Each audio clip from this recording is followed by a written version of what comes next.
پیغام تحریک منہاج القرآن کا یہ ہے، لوگوں میرا جینا میرا مرنا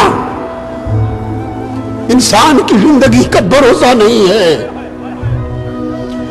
لوگ چلے گئے، میں بھی نہیں رہوں گا ہمیشہ آپ کے ساتھ، نہیں رہوں گا۔ میری بات کو یاد رکھنا، میرا جینا مرنا مصطفیٰ کے لیے ہے، مصطفیٰ کے لیے ہے، مصطفیٰ کے لیے ہے۔ لوگوں زندگیوں کے رخ بدل دو، عشق مصطفیٰ سے سینوں کے اندر بامبر مچا لو، مصطفیٰ کے غلام بن جاؤ، مصطفیٰ کے گیسوں کے اسیر بن جاؤ، مصطفیٰ کے نخرے سے پیار کرو، مصطفیٰ کی ذات سے عشق کرو، جینا مرنا مصطفیٰ کے نام کر دو، زندگیاں بدل دو۔ کب تک دنیا کو پوجو گے؟ مال و دولت کو کب تک پوجو گے؟ کہیں ایسا نہ ہو کہ دنیا کماتے کماتے اور دنیا کو چاہتے چاہتے ہم ختم ہو جائے، اور قبر کی پہلی شام جب چہرہ مصطفیٰ سامنے آئے تو ہمیں پہچان نہ ہو سکے۔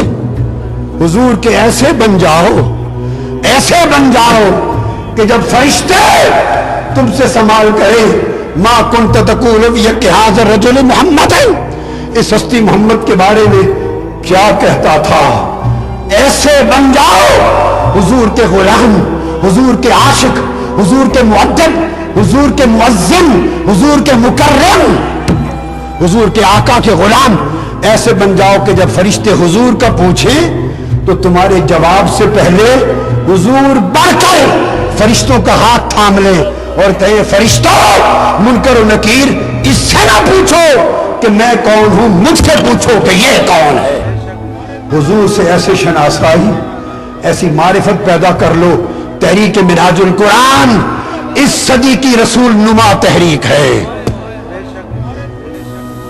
اس صدی کی رسول نما تحریک ہے، رسول کا راستہ دکھانے والی تحریک، رسول کا مرتبہ بتانے والی تحریک، حضور کی معرفت دینے والی تحریک، امت کو حضور کے قدموں میں پہنچا دینے والی تحریک۔ اٹھو، مصطفیٰ کی ذات سے اس نسبت و محمد اور وفاداری کو بڑھا لو۔ علامہ نے خدا کی زبان میں یہ بات کہی تھی کہ مصطفیٰ ہم تیرے ہیں، کی محمد سے وفا تو نے تو ہم خدا کہتا ہے، کی محمد سے وفا تو نے تو ہم تیرے ہیں۔ یہ جہاں چیز ہے کیا، لوح و قلم تیرے ہیں، وما علینا الا البلاغ۔